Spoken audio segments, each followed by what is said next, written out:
All right everyone, आज के इस वीडियो में हम लोग पढ़ेंगे इंट्रोडक्शन टू ऊप्स। ऊप्स क्या होता है, ऑब्जेक्ट ओरिएंटेड प्रोग्रामिंग क्या होती है, इसके कॉन्सेप्ट क्या होते हैं, इस चीज़ को हम लोग इस वीडियो में एक्सप्लोर करेंगे और समझेंगे ऊप्स। तो हम लोग चलते हैं नेक्स्ट स्लाइड पे और हम लोग जो है वो ऑब्जेक्ट ओरिएंटेड प्रोग्रामिंग को एक्सप्लोर करते हैं। तो हम लोग जो है वो समझ लेते हैं कुछ पॉइंट्स ऑब्जेक्ट ओरिएंटेड प्रोग्रामिंग के बारे में, जो कि इंट्रोडक्टरी पॉइंट हैं। तो जो ऑब्जेक्ट ओरिएंटेड प्रोग्रामिंग है उसको जनरली जो है वो ऊप्स बोला जाता है, तो उसको बोलते हैं object oriented programming. Object oriented programming एक टेक्निक है, ये कोई टेक्नोलॉजी नहीं है, ठीक है।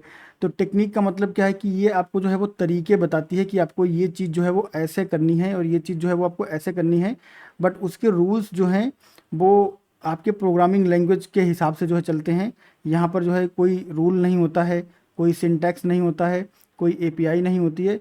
तो ये एक टेक्निक है काम को करने की, और कैसे करना है उसका तरीका जो है आप जो भी टेक्नोलॉजी यूज़ करोगे उसमें होगा। जैसे आपका जो जावा है ये भी जो है ऊप्स को सपोर्ट करता है, सी शार्प है वो भी आपका ऊप्स को सपोर्ट करता है, आपका पाइथन है वो भी ऊप्स को सपोर्ट करता है, ठीक है। तो इस पाइथन में जो है आपका सिंटैक्स और करने के तरीके अलग होते हैं, जावा में आपका सिंटैक्स और करने के तरीके जो हैं वो अलग रहेंगे, सी शार्प में उसका सिंटैक्स अलग रहेगा और करने के तरीके अलग रहेंगे। बट जो कॉन्सेप्ट हैं, जो टेक्निक है वो बिल्कुल आपकी जो है वो सेम रहेगी। और जो ऑब्जेक्ट ओरिएंटेशन की टेक्निक होती है कि यहाँ पर भी आप जो है ऑब्जेक्ट बनाते हो, ठीक है, यहाँ पर भी आप ऑब्जेक्ट बनाते हो और यहाँ पर भी आप ऑब्जेक्ट बनाते हो, यहाँ पर भी आप जो है क्लास बनाते हो, यहाँ पर भी आप क्लास बनाते हो, यहाँ पर भी आप जो है क्लास बनाते हो।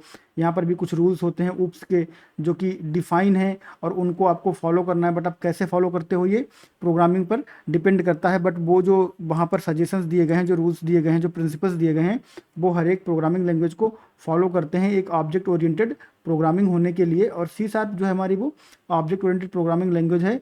तो ऑब्जेक्ट ओरिएंटेड प्रोग्रामिंग लैंग्वेज के जो भी रूल्स होते हैं ऑब्जेक्ट ओरिएंटेशन के, वो सी शार्प फॉलो करती है। तो आपको ये चीज़ ध्यान रखनी है कि ये एक टेक्निक है, ये कोई टेक्नोलॉजी नहीं है। ऊप्स जो है वो एक टेक्निक है, कोई टेक्नोलॉजी नहीं है, ठीक है। ये आपको कोई सिंटैक्स या एपीआई प्रोवाइड नहीं करती है, ये आपको सिर्फ सजेशंस देती है और प्रिंसिपल्स बताती है, ठीक है। तो सजेशंस और प्रिंसिपल का मतलब क्या हो गया? सजेशन का मतलब ये हो गया कि जैसे इसने कहा कि आपको एक ही क्लास में जो है वो सारा का सारा कोड नहीं लिखना है, अपना सारा लॉजिक एक ही क्लास में नहीं लिखना है, ठीक है। तो उसके लिए प्रिंसिपल क्या है? उसके लिए प्रिंसिपल ये है कि आप डिफरेंट जो आपके टास्क हैं उनको जो है आप कैटेगराइज करो और उस टास्क के लिए आप अलग क्लास बनाओ, ठीक है। जैसे सजेशन हो गया कि आपको सारा जो डेटा, आपकी सारी प्रॉपर्टी वगैरह होती हैं और सारे मेथड होते हैं वो आपको एक्सपोज नहीं करने होते हैं। तो उसके लिए प्रिंसिपल क्या है कि उसके लिए आपको यहाँ पर जो है वो एक्सेस मॉडिफायर लगाने पड़ते हैं। जैसे कि आपके पब्लिक प्राइवेट होते हैं, तो जो ज़रूरी है उसको आप जो है एक्सपोज करो और जो ज़रूरी नहीं है उसको आप एक्सपोज ना करो। तो इसके जो ऊप्स होता है वो आपको कुछ सजेशन प्रोवाइड करता है और उन सजेशंस के लिए कुछ प्रिंसिपल्स होते हैं जो हमको जो है वो फॉलो करने पड़ते हैं। और ये इससे हमें क्या हेल्प मिलती है? इससे हमें जो एप्लीकेशन डिज़ाइन होता है और उसका जो डेवलपमेंट होता है उसमें हम लोगों को जो है वो बहुत हेल्प मिलती है कि आप एप्लीकेशन जो है वो अच्छे से डिज़ाइन और डेवलप कर सकते हो। कि आपका जो क्लास है एक ही जो है वो बल्कि क्लास नहीं बनने वाला है, आप यहाँ पर डिफरेंट डिफरेंट क्लासेस बना सकते हो। और उसके बाद में जो आपके डेटा मेंबर्स होते हैं, मेंबर फंक्शन होते हैं, उनमें से सारे जो है वो आपको बाहर आउटर वर्ल्ड को एक्सपोज नहीं करने होते हैं। उनके लिए भी हमारे पास जो है वो टेक्निक होती है कि हम कैसे उनको जो है वो मैनेज कर सकते हैं। और आने वाले वीडियोज में हम लोग उसको जो है वो कवर करेंगे। जो ऑब्जेक्ट ओरिएंटेड प्रोग्रामिंग है, जैसा हम लोगों ने डिस्कस किया, ये एक स्ट्रेटजी है या फिर एक मेथोडोलॉजी है, ये कोई टेक्नोलॉजी नहीं है। यहाँ पर आपको जो है वो प्रिंसिपल्स मिलते हैं और वो प्रिंसिपल्स आपके जो है वो आपको एप्लीकेशन या फिर सॉफ्टवेयर डेवलपमेंट में हेल्प करते हैं, उसको ईजी बनाते हैं। ऊप्स जो आपकी है वो एक इकलौती जो है वो टेक्निक या फिर मेथोडोलॉजी नहीं है। ऊप्स के अलावा और भी मेथोडोलॉजी जो हैं आपकी वो हैं जो अभी भी एग्जिस्ट करती हैं और ऊप्स से पहले भी थी। तो उनमें एक आपकी है स्ट्रक्चर्ड प्रोग्रामिंग, जिसमें हम लोग जो है वो इस तरह से एक ही फंक्शन में जो है वो कोड लिखते हैं और ये हमारा जो है वो एक स्ट्रक्चर वे में काम करता है। जैसे आपका एक फंक्शन है और वो आप उसमें आपका कोड लिखा है, तो वो आपका जो है फिर लाइन बाय लाइन एग्जीक्यूट होता रहेगा, इसको हम लोग बोलते हैं स्ट्रक्चर्ड प्रोग्रामिंग। उसके बाद आपकी एक होती है प्रोसीजरल प्रोग्रामिंग या फिर मॉड्यूलर प्रोग्रामिंग। इसमें क्या होता है? ये आपकी स्ट्रक्चर प्रोग्रामिंग की तरह ही होती है, बट इसमें क्या होता है, इसमें डिफरेंट डिफरेंट मॉड्यूल जो है इस तरह से होते हैं। आपके हर एक फंक्शन के लिए जो है वो आपके हर एक टास्क के लिए अलग फंक्शन बन जाता है और वो टास्क जो है आप उस फंक्शन की हेल्प से कर सकते हो। जब वो आप फंक्शन कॉल करते हो तो आप जो है वो पर्टिकुलर टास्क को परफॉर्म कर लेते हो। तो आपकी स्ट्रक्चर प्रोग्रामिंग और आपकी जो प्रोसीजरल प्रोग्रामिंग या मॉडुलर प्रोग्रामिंग है, ये भी जो है वो मेथडोलॉजी है ऊप्स की तरह, और ये भी जो है वो यूज होती थी, अभी उतनी ज़्यादा यूज नहीं होती हैं, या फिर उन प्रोग्रामिंग लैंग्वेज में यूज होती हैं जो ऊप्स को सपोर्ट नहीं करती हैं। ठीक है, तो सारी प्रोग्रामिंग लैंग्वेज ऊप्स को सपोर्ट नहीं करती है, चीज़ आपको जो है वो ध्यान रखनी है। तो जो प्रोग्रामिंग लैंग्वेज ऊप्स को सपोर्ट करती हैं वो ऊप्स की जो टेक्निक है उसको फॉलो करती हैं, ऊप्स की मेथडोलॉजी को फॉलो करती हैं। और जो प्रोग्रामिंग लैंग्वेज जो है वो ऊप्स को सपोर्ट नहीं करती हैं, वो या तो स्ट्रक्चर्ड जो आपकी मेथडोलॉजी है उसको फॉलो करती हैं, या फिर प्रोसीजरल या मॉडुलर को जो है वो फॉलो करती हैं। हम लोग समझ लेते हैं कि जो आपकी मॉडुलर प्रोग्रामिंग होती है और ऑब्जेक्ट ओरिएंटेड प्रोग्रामिंग होती है, इनमें जो है आपका डिफरेंस क्या होता है, कैसे आपको जो है वो समझ में आएगा कि ऑब्जेक्ट ओरिएंटेड प्रोग्रामिंग जो है वो आपकी बेटर चॉइस है, कैसे आप इसको जो है वो डिसाइड करोगे। तो यहाँ पर हम लोग एक बैंकिंग सिस्टम का जो है वो एग्जाम्पल लेंगे और उसको हम लोग समझेंगे कि किस तरह से जो है आपकी ऑब्जेक्ट ओरिएंटेड प्रोग्रामिंग जो है वो आपको आपकी लाइफ को ईजी बनाती है, डेवलपर की लाइफ को ईजी बनाती है, सिस्टम को समझने में जो है आपको हेल्प करती है। तो जैसे आपका जो बैंक है, बैंक में क्या हो सकता है कि आप यहाँ पे एक अकाउंट ओपन करवा सकते हो, ठीक है, अपना जो है डिपॉजिट रख सकते हो, डिपॉजिट को विड्रा कर सकते हो, बैलेंस को चेक कर सकते हो, अकाउंट क्लोज कर सकते हो, और बहुत सारी चीज़ें जो है आपकी वो यहाँ पे आप कर सकते हो। तो ये आपके बैंकिंग के कॉमन फंक्शन हो गए। अब इसको हम लोग समझते हैं मॉडुलर प्रोग्रामिंग के कॉन्सेप्ट में कि कैसे मॉडुलर प्रोग्रामिंग जो है इसको डील करता है। तो मॉडुलर प्रोग्रामिंग क्या करेगा, अकाउंट ओपन करने के लिए एक फंक्शन बना देगा, ठीक है, डिपॉजिट करने के लिए एक फंक्शन बना देगा, विदड्रॉ करने के लिए एक फंक्शन बना देगा, बैलेंस चेक करने के लिए एक फंक्शन बना देगा।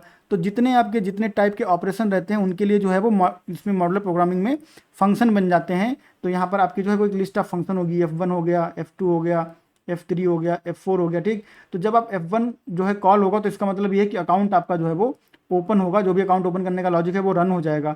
जब आप F2 कॉल करोगे तो यानी कि डिपॉजिट, आप मनी डिपॉजिट करना चाहते हो तो आप आपकी मनी जो है वो डिपॉजिट हो जाएगी और जो भी लॉजिक रन होगा वो आपका रन हो जाएगा।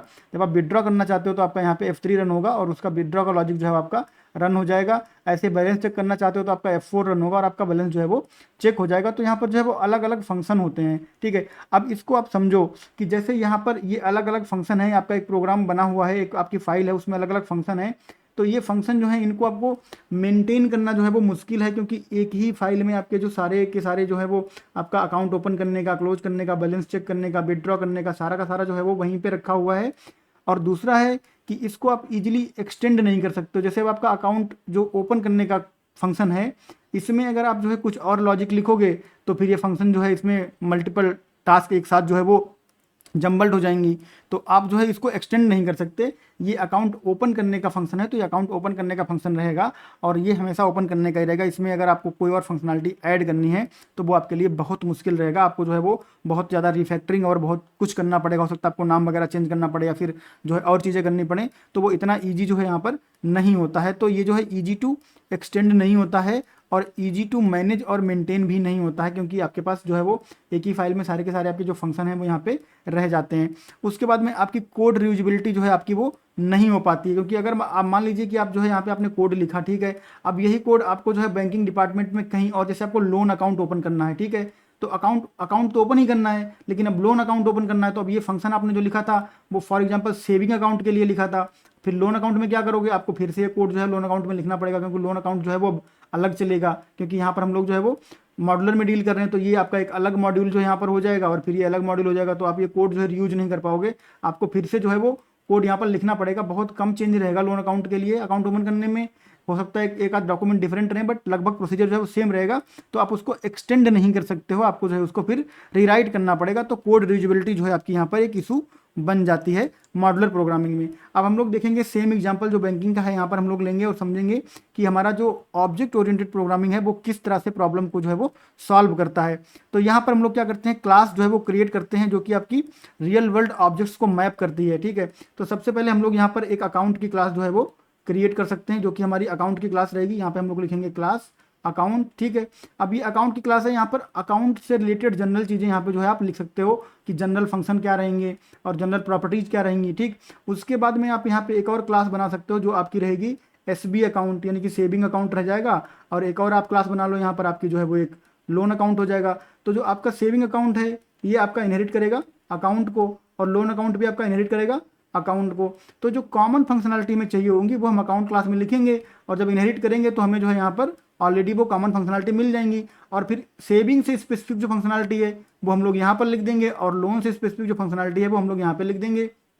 तो हमारा कोड भी रीयूज हो रहा है और हमें हमारा जो कोड है उसको मैनेज करना और मेंटेन करना भी जो है वो आसान हो रहा है। और जैसे हम लोग यहाँ पे इनहेरिटेंस देख रहे हैं, ऐसे बहुत सारी चीज़ें यहाँ पर जो है प्रिंसिपल्स होते हैं। अब यहाँ पर आप कुछ ऐसा कोड लिखना चाहते हो कि जो आप जो है वो इसके स्पेसिफिक रखना चाहते हो, तो उसको आप जो यहाँ पे प्राइवेट कर सकते हो, तो वो इस पर्टिकुलर क्लास में रहेगा और यहाँ पर जो है उसको एक्सेस नहीं कर पाया जाएगा। तो बहुत सारी चीज़ें हम लोग यहाँ पर जो है वो मैनेज कर सकते हैं। तो हम लोग यहाँ पे क्या कर सकते हैं, यहाँ पे हम लोग जो है वो कॉमन फंक्शन क्रिएट कर सकते हैं, स्पेसिफिक क्लास जो है क्रिएट कर सकते हैं, स्पेसिफिक मेथड भी क्रिएट कर सकते हैं, और हमारा कोड जो है वो मैनेज और मेंटेन करने के लिए ईजी होता है, और कोड जो है वो एक्सटेंड करने के लिए भी ईजी होता है। यहाँ पर एक कॉन्सेप्ट होता है एक्सटेंशन फंक्शन का, तो हम लोग एक्सटेंड कर सकते हैं फंक्शन की फंक्शनलिटी को यहाँ पर, या फिर हम लोग यहाँ पर जो है वो वर्चुअल फंक्शन बना के उनको जो है ओवरराइड कर सकते हैं। और ये सारी चीज़ें हम लोग जो है आने वाले वीडियोज में पढ़ेंगे कि कैसे ये जो है वो होता है। तो इससे हमारी जो है कोड की रीयूजेबिलिटी भी बढ़ती है और एक्सटेंडेबिलिटी भी जो है आपकी बढ़ती है। तो इस तरह से जो आपकी ऑब्जेक्ट ओरिएंटेड प्रोग्रामिंग है वो मॉडल प्रोग्रामिंग को बहुत हद तक जो है वो प्रॉब्लम्स को रिजॉल्व कर देती है। अब जैसे ये तो बैंकिंग का जो है एक एग्जांपल था यहाँ पर। अगर आप जो है गवर्नमेंट सर्विसेज का एग्जांपल लो, तो गवर्नमेंट सर्विसेज में आपके पास जैसे मान लीजिए कि यहाँ पे जो है वो एक बैंकिंग सिस्टम भी हो जाएगा, ठीक है। उसके बाद में एक इलेक्ट्रिसिटी सिस्टम है, उसके बाद में एक वाटर सप्लाई सिस्टम है, ठीक है। तो अब यहाँ पर जो है बैंकिंग सिस्टम में एक अलग जो है डिपार्टमेंट रहेगा बैंकिंग सिस्टम का, तो उसका एक अलग डिपार्टमेंट है। फिर उसके बाद में इलेक्ट्रिसिटी का एक अलग डिपार्टमेंट है, वाटर का एक अलग डिपार्टमेंट है। तो आप समझ सकते हो कि गवर्नमेंट के लिए अगर आपको एक कंबाइंड सिस्टम बनाना है, तो यहाँ पर आप जो है ऑब्जेक्ट ओरिएंटेड प्रोग्रामिंग में बैंकिंग सिस्टम के लिए सेपरेट अलग मेंटेन कर सकते हो, और उसके लिए इलेक्ट्रिसिटी के लिए सेपरेट अलग मेंटेन कर सकते हो, वाटर के लिए आप जो है सेपरेट अलग मेंटेन कर सकते हो, ठीक है। और इनमें जो कॉमन चीज़ें होंगी उनको निकाल के आप जो है वो ऊपर किसी कॉमन क्लास में रख सकते हो। तो जो सर्विसेज आपकी यहाँ पे रहेंगी बैंकिंग में और इलेक्ट्रिसिटी में और आपकी वाटर में, उनको आप जो है वो रियल वर्ल्ड पे मैप करके और उनको ईजिली जो है आप सॉल्व कर सकते हो। तो आप जो है एक कंबाइंड सिस्टम जो है बना सकते हो, एक इंटीग्रेटेड सिस्टम बना सकते हो, जो कि मॉड्यूलर प्रोग्रामिंग में आपका पॉसिबल नहीं होता है। इंटीग्रेटेड सिस्टम बनाना जो है मॉड्यूलर प्रोग्रामिंग में पॉसिबल नहीं होता है। अब हम लोग चलते हैं और हम लोग समझते हैं कि हमें ऊप जो है वो चाहिए क्यों होता है। तो जैसे हम लोग अभी गवर्नमेंट का जो एग्जाम्पल देख रहे थे, सिमिलर एग्जाम्पल हम लोग देखते हैं कि व्हीकल कंपनी का एग्जाम्पल लेते हैं। तो व्हीकल कंपनी में क्या होता है, आपकी इन्वेंट्री मैनेजमेंट का एक डिपार्टमेंट रहेगा, ठीक है। मैन्युफैक्चरिंग का एक डिपार्टमेंट रहेगा, सेल्स का एक डिपार्टमेंट रहेगा, और पेरोल का एक डिपार्टमेंट रहेगा, ठीक। अब ये जो इन्वेंट्री का डिपार्टमेंट है, इन्वेंट्री में कितना स्टॉक है, क्या स्टॉक है, स्टॉक मैनेजमेंट और पूरा जो है वो सारी चीज़ें देखेगा। और इन्वेंट्री डिपार्टमेंट इंफॉर्मेशन प्रोवाइड करवाएगा मैन्युफैक्चरिंग डिपार्टमेंट को कि हमारे पास जो इन्वेंट्री है आप मैन्युफैक्चरिंग कर सकते हो। तो यहाँ से जो आपकी इन्फॉर्मेशन है वो यहाँ पर शेयर हो रही है, लेकिन मैन्युफैक्चरिंग डिपार्टमेंट को बिल्कुल भी नहीं पता है कि इन्वेंट्री मैनेजमेंट वाले जो हैं वो क्या कर रहे हैं, कैसे इन्वेंट्री मैनेज कर रहे हैं, कैसे इनका काम चल रहा है। मैन्युफैक्चरिंग को उससे कोई लेना देना नहीं है। मैन्युफैक्चरिंग डिपार्टमेंट वाले क्या करते हैं, जस्ट चेक करते हैं कि स्टॉक अवेलेबल है कि नहीं अवेलेबल है। अगर स्टॉक अवेलेबल है तो मैन्युफैक्चरिंग आगे बढ़ेगी, स्टॉक अवेलेबल नहीं है तो यहाँ पर जो है वो मैसेज वापस आ जाएगा कि स्टॉक जो है हमारे पास नहीं। इंक्वायरी सेंड कर सकते हैं कि कब तक स्टॉक आएगा, उस हिसाब से आपका जो है वो मैन्युफैक्चरिंग होगा। अब मैन्युफैक्चरिंग के बाद में जब आपकी कार जैसे व्हीकल बन के तैयार हो गई, तो अब ये सेल्स डिपार्टमेंट में जाएगी, ठीक। तो अब सेल्स डिपार्टमेंट को इस बात से कोई मतलब नहीं है कि मैन्युफैक्चरिंग कैसे होती है, वहाँ पर क्या क्या ये लोग टूल्स और टेक्नोलॉजी यूज़ करते हैं, कैसे क्या करते हैं, उससे कोई मतलब नहीं है। सेल्स डिपार्टमेंट को मतलब है कि कितनी यूनिट जो है वो बन के आपकी रेडी हुई हैं, और उनकी जो यूनिट जो बन के रेडी हुई हैं उनमें जो मॉडल बना है उस मॉडल के फीचर्स वगैरह क्या है, ताकि सेल्स डिपार्टमेंट वाले क्लाइंट और कस्टमर को समझा पाएँ। तो उनको जो है इनके मैन्युफैक्चरिंग प्रोसेस से कोई लेना देना नहीं है, उनको फाइनल प्रोडक्ट से मतलब है, और फाइनल प्रोडक्ट के क्या क्वालिटी है वो सारी चीज़ें हैं उनको इससे लेना देना है। और सेल्स के जो है अपने डिफरेंट फंक्शन रहेंगे कि उनको जो है किस तरह से सेल करनी है, किस तरह से प्रमोशन करना है और क्या करना है। मैन्युफैक्चरिंग के अपने अलग फंक्शन रहेंगे, इन्वेंट्री के जो है अपने अलग फंक्शन रहेंगे। फिर आपका जो है पेरोल डिपार्टमेंट रहेगा, यहाँ पर जो लोग काम करते रहेंगे, इन डिपार्टमेंट्स में जो लोग काम करते रहेंगे उनको सैलरी भी तो देनी है। तो उनका जो पेरोल डिपार्टमेंट रहेगा उसको इस बात से मतलब नहीं है कि ये लोग जो है किस तरह से काम करते हैं, उनके काम की डिटेल्स का पेरोल को कोई मतलब नहीं है। पेरोल को बस इतना मतलब है कि ये कंपनी का एम्प्लॉय है और इसने जो है वो डेली कितना काम किया है, वीकली कितना काम किया, मंथली कितना काम किया, कितनी छुट्टी ली, क्या लिया, तो उसके हिसाब से जो है उसकी सैलरी बन के यहाँ पर आ जाएगी। और उसी हिसाब से इनके पास जो सैलरी देने का रहेगा, बोनस देने का रहेगा, और उसके बाद में जो है वो यहाँ पर कि किसका प्रमोशन कितना होना है, कैसे होना है, किसने कितना काम किया, उसके हिसाब से इनके अपने फंक्शन रहेंगे। तो पेरोल डिपार्टमेंट का जो है वो अपना जो है फंक्शनलिटी रहेगी। बट कुल मिला के ओवरऑल अगर आप यहाँ पे देखो तो ये एक रहेगी व्हीकल कंपनी, और व्हीकल कंपनी में आप ऊपर से देखोगे तो एक पूरा सिस्टम जो है इंटीग्रेटेड बना हुआ है कि व्हीकल कंपनी में ही आपकी इन्वेंट्री मैनेजमेंट है, और उसी में आपका मैन्युफैक्चरिंग है, उसी में सेल्स है, उसी में पेरोल है। कल को आप यहाँ पे कोई और डिपार्टमेंट जो है आप ऐड करना चाहो यहाँ पे, तो वो भी आप आसानी से कर सकते हो, क्योंकि ऑब्जेक्ट ओरिएंटेड प्रोग्रामिंग जो है वो एक्सटेंसिबिलिटी को सपोर्ट करती है, आप उसको एक्सटेंड कर सकते हो। ठीक है, आप यहाँ पे कोई भी जो है टेस्टिंग का डिपार्टमेंट आप ऐड करना चाहते हो, टेस्टिंग लाइन ऐड करना चाहते हो, तो टेस्टिंग लाइन आपकी एक अलग हो जाएगी जो कि प्रॉपरली होती है, तो टेस्टिंग लाइन भी आपके यहाँ पर जो है वो आ सकती है। तो इस तरह से ऊप्स जो है हमें इसलिए चाहिए होता है कि ऊप्स में अच्छे से हम लोग जो है वो एक सिस्टम डिजाइन कर सकते हैं, और उस सिस्टम को आप जो है हाई लेवल से अगर देखो और हाई लेवल से समझो, तो वो सिस्टम आपको जो है वो पूरा का पूरा मैपिंग जो आपकी समझ में आएगी कि ठीक है, हम लोग जो है inventory department, manufacturing department, sales department, payroll department, सारी चीज़ें जो है आपको समझ में आएंगी। अच्छा, ये चीज़ रिक्वायरमेंट होती है, और जब आप समझोगे तो आप खुद भी सजेस्ट कर पाओगे कि अच्छा यहाँ पर एक डिपार्टमेंट इस चीज़ का भी होना चाहिए, क्योंकि लॉजिकली यहाँ पे फिट बैठता है। जैसे टेस्टिंग हम लोगों ने यहाँ पे नहीं लिखा है, जो कि एक मस्ट डिपार्टमेंट है, तो आपको जो है वो यहाँ पे मैन्युफैक्चरिंग के बाद अगर आप जो है वो सेल्स में जाते हो, ठीक है, तो इन दोनों के बीच में यहाँ पे कहीं पे जो है वो आपका वो टेस्टिंग का लाइन होगा, तो आप बता पाओगे कि मैन्युफैक्चरिंग हो गया, सीधे सेल मत करो, यहाँ पे आपको जो है टेस्टिंग के लिए एक मॉड्यूल जो है यहाँ पर आपको ऐड करना चाहिए। तो आप जो है टेस्टिंग के लिए कुछ फंक्शनलिटी जो है वो बनाओ यहाँ पर, और कुछ ऐसे सिस्टम बनाओ कि आपका जो मैन्युफैक्चरिंग होके आए जिस प्रोडक्ट की, कोई कार हो गया या आपका कोई ट्रक हो गया या कुछ भी हो गया, ठीक है, तो वो आपका व्हीकल में ही आएगा। तो यहाँ पर जो है आप उसको टेस्ट करो, और टेस्ट करने के बाद जब टेस्ट पास हो जाए तब आप उसको सेल्स के लिए भेजो। टेस्ट फेल हो जाए तो उसको जो है वो मैन्युफैक्चरिंग डिपार्टमेंट में फिर से भेजो और उसको करेक्ट करने के लिए बोलो। तो ये चीज़ें जो है आप सजेस्ट कर पाओगे जब सिस्टम को पूरा वहाँ से एनालाइज करोगे, और ऊप्स जो है आपको बहुत अच्छे से सिस्टम को डिजाइन करने की और एनालाइज करने की टेक्निक्स वगैरह जो है वो प्रोवाइड करता है। ठीक है, अब हम लोग चलते हैं अगली स्लाइड पे और हम लोग जो है वो बाकी की चीज़ें और समझते हैं यहाँ पर। तो जो कोर प्रिंसिपल होते हैं ऊप्स के, उनकी हम लोग जो है बात कर लेते हैं। ये हम लोग यहाँ पे बहुत शॉर्ट में बात करेंगे इनकी, और फिर इनके लिए हम लोग डेडिकेटेड वीडियो करेंगे और इनके एग्जाम्पल भी हम लोग करेंगे कि कैसे आप जो है वो चीज़ें कर सकते हो। जैसे यहाँ पे आपका एब्स्ट्रक्शन हो गया, इनकैप्सुलेशन हो गया, इनहेरिटेंस हो गया, और पॉलीमॉर्फिज्म हो गया। तो ये जो है कोर प्रिंसिपल हैं ऊप्स के। तो अगर आपको पूछा जाता है कि ऊप्स के कोर प्रिंसिपल क्या है, तो यही ऊप्स के कोर प्रिंसिपल हैं। कोई प्रोग्रामिंग लैंग्वेज अगर ये कोर प्रिंसिपल फॉलो करती है तो इसका मतलब है कि वो ऑब्जेक्ट ओरिएंटेड प्रोग्रामिंग लैंग्वेज है। इसके अलावा जो चीज़ें हैं वो आपकी इन्हीं प्रिंसिपल्स को अचीव करने के लिए आपके पास होती हैं। जैसे आपके पास स्टैटिक कीवर्ड हो गया, वर्चुअल कीवर्ड हो गया, आपके पास क्लासेस हो गए, ऑब्जेक्ट हो गए। तो ये ऑब्जेक्ट ओरिएंटेड प्रोग्रामिंग के प्रिंसिपल नहीं है। ये ऑब्जेक्ट ओरिएंटेड प्रोग्रामिंग की प्रिंसिपल को फॉलो करने के लिए आपको जो टेक्निक्स दी गई हैं, आपको जो टूल्स दिए गए हैं, वो हैं ये टूल्स। और जो ऑब्जेक्ट ओरिएंटेड के प्रोग्रामिंग के प्रिंसिपल्स हैं वो आपका है एब्स्ट्रक्शन, इनकैप्सुलेशन, इनहेरिटेंस और पॉलीमॉर्फिज्म। तो हम लोग इसको जो है सिंपल सा समझ लेते हैं, और फिर इन पे हम लोग डेडिकेटेड वीडियो जो है वो बनाएंगे और इनके एग्जाम्पल भी करेंगे।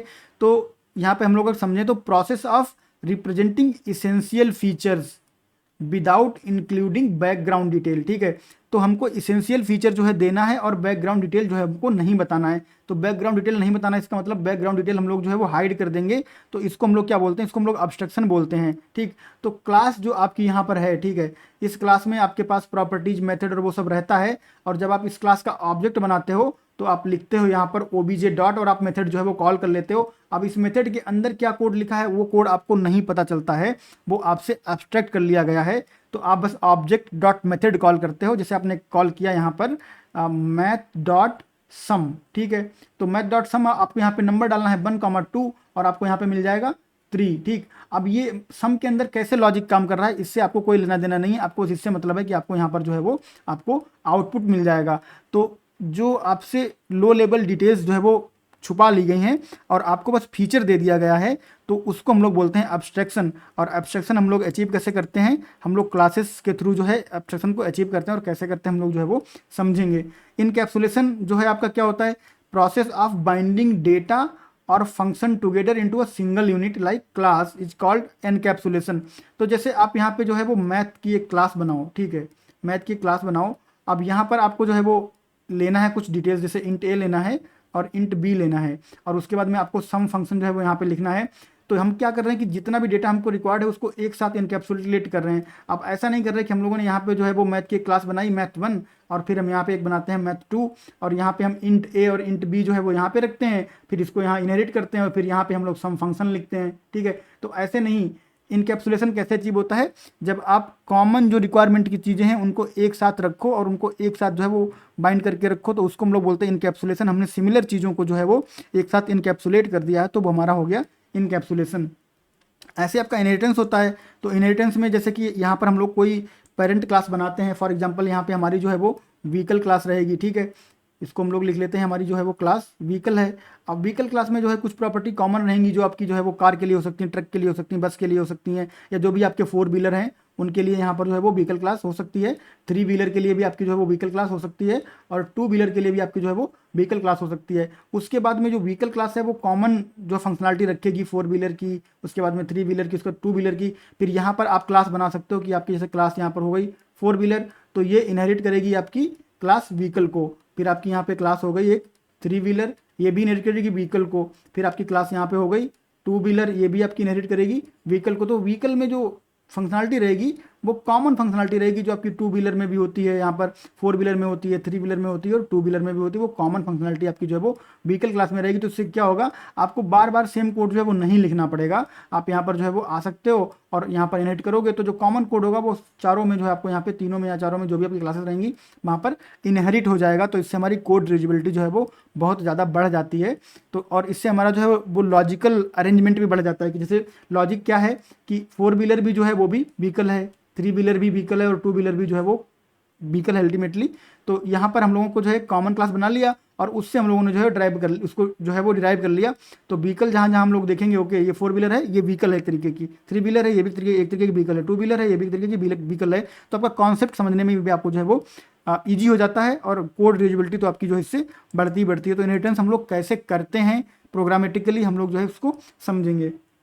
फिर आपकी यहाँ पर जो है वो पॉलीमॉर्फिज्म हो गई। तो पॉलीमॉर्फिज्म का मतलब क्या होता है कि जो प्रोसेस होता है उस प्रोसेस के थ्रू हम लोग किसी फंक्शन को या किसी ऑपरेटर को डिफरेंट बिहेवियर दे दें या फिर डिफरेंट फंक्शनलिटी दे दें, तो उसको हम लोग बोलते हैं पॉलीमॉर्फिज्म। तो जैसे अगर आप जो है वो कार में देखो तो आपका जो एसी का बटन होता है उसको अगर आप एक बार प्रेस करो तो एसी ऑन हो जाता है और दोबारा से प्रेस करो तो एसी ऑफ हो जाता है। तो एक ही बटन जो है वो ऑन ऑफ करने के लिए होता है, इसके बिहाइंड द सीन्स जो है वो जो भी लॉजिक काम करता है। तो एक बार जब उसको दबाते हो तो ऑन हो जाता है और एक बार जब दबाते हो तो ऑफ हो जाता है। तो ये पॉलीमॉर्फिक बिहेवियर होता है। ऐसे ही अगर हम लोग प्रोग्रामिंग में बात करें तो हमारे पास एक टॉगल बटन होता है, ठीक है, कि किसी चीज़ को हमको ऑन करना है या किसी चीज़ को हम लोग को ऑफ करना है। जैसे रेडियो बटन जैसे यहाँ पे हो गया, ठीक है। तो रेडियो बटन जब आपका ये चेक रहेगा तो इसका मतलब है कि ये ट्रू है और इसका स्टेटस चेक करके कुछ काम हो जाएगा। जब ये अनचेक रहेगा तो कुछ और काम हो जाएगा, यानी कि ट्रू और फॉल्स या फिर मल्टीपल बिहेवियर। अब अगर इसको और डिटेल में समझो तो जैसे मान लो इसको आप कैसे कर सकते हो कि जैसे आपके पास यहाँ पे एक फंक्शन है सम का, ठीक है। तो जो सम का फंक्शन है इनिशियली क्या कर रहा था, वो इनिशियली 2 पैरामीटर ले रहा था। आप यहाँ पे डेटा टाइप रख लेना, ठीक है। इनिशियली 2 पैरामीटर ले रहा था, फिर आपने सोचा चलो ठीक है हम सम फंक्शन को और एक्सटेंड करेंगे। अब यहाँ पर जो है वो ये 2 पैरामीटर लेगा और साथ में ऑपरेटर भी लेगा कि यहाँ पे प्लस हो सकता है या फिर आपका जो है वो माइनस हो सकता है। और ये फिर ये सम फंक्शन नहीं रहेगा, फिर ये कुछ जो है आप इसको कॉमन नेम दे सकते हो। फॉर एग्जांपल मैथ ऑपरेशन कर सकते हो, इसको मैथ ऑप्स कर सकते हो। और मैथ ऑप्स में यहाँ पे आपके 2 जो हैं वो नंबर रहेंगे और तीसरा आपका यहाँ पर जो है वो ऑपरेटर रहेगा, ठीक है। तो इस तरह से आप जो है वो मेथड को ओवरलोड कर सकते हो। या फिर आप सम को ही अगर करना है तो आप यहाँ पे सम कर सकते हो और सम को आप यहाँ पे 1, 2 और 3 पैरामीटर दे सकते हो। जो सी दे दिया आपने यहाँ पे, तो 3 पैरामीटर दे सकते हो। तो यहाँ पर सम जो है आपका वो 2 पैरामीटर ले रहा था और यहाँ पर सम जो है आपका 3 पैरामीटर ले रहा। तो एक ही फंक्शन जो है उसके डिफरेंट बिहेवियर हैं और इस तरह से डिफरेंट बिहेवियर होते हैं जब हम लोग काम करते हैं। जैसे हमारे पास था एक method console dot right line, ठीक है। उसके जो है वो डिफरेंट टाइप के वर्जन्स उसके हैं कि आप जो है कंसोल डॉट राइट लाइन में सीधा टेक्स्ट पास कर सकते हो, ठीक है। उसके अलावा उसके साथ में कुछ और चीज़ें जो है आप कर सकते हो। तो उसका जो है वो पॉलीमॉर्फिक बिहेवियर होता है कि एक ही फंक्शन या एक ही ऑपरेटर जो है वो कई तरीके से बिहेव कर सकता है। जैसे फॉर एग्जाम्पल ये आपका प्लस ऑपरेटर है, जब ये नंबर के साथ काम करता है, नंबर के साथ जब काम करेगा तो क्या करेगा, आपको जो है वो सम दे देगा। लेकिन जब स्ट्रिंग के साथ काम करेगा, तो क्या करेगा, तो कॉन्कैटिनेट कर देगा। तो एक ही ऑपरेटर जो है वो डिफरेंट सिचुएशन में डिफरेंट तरीके से बिहेव करता है। ये इसका पॉलीमॉर्फिक बिहेवियर है। तो इसको हम लोग बोलते हैं पॉलीमॉर्फिज्म। और ये हम लोग कैसे अचीव करते हैं इसको भी हम लोग जो है वो समझेंगे। और एक चीज़ आपको जो है वो नोट में ध्यान रखनी, वो ये ध्यान रखनी कि क्लासेस और ऑब्जेक्ट जो आपके हैं वो ऊप्स के प्रिंसिपल नहीं है, ये आपके कंपोनेंट्स हैं जो आपको हेल्प करते हैं ऊप्स को इम्प्लीमेंट करने में। और ऐसे हमारे पास बहुत सारे कीवर्ड और बहुत सारी चीज़ें हैं जो हमको हेल्प करती हैं ऊप्स के प्रिंसिपल को इम्प्लीमेंट करने में। ऊप्स के प्रिंसिपल आपके ये वाले जो हैं वो ये ऊप्स के प्रिंसिपल हैं। तो इस वीडियो में हम लोगों ने समझा कि ऑब्जेक्ट ओरिएंटेड प्रोग्रामिंग क्या होती है और कैसे ये डिफरेंट होती है मॉड्यूलर प्रोग्रामिंग से और क्या इसके फ़ायदे होते हैं और क्या इसके कोर प्रिंसिपल्स हैं, हम लोगों ने जो है ये समझ लिया है। तो इस वीडियो में बस इतना ही। नेक्स्ट वीडियो में हम लोग समझेंगे क्लासेस और ऑब्जेक्ट, और धीरे धीरे हम लोग जो है बाकी चीज़ों को कवर करेंगे। तो मिलते हैं नेक्स्ट वीडियो में, तब तक के लिए थैंक यू, बाय बाय।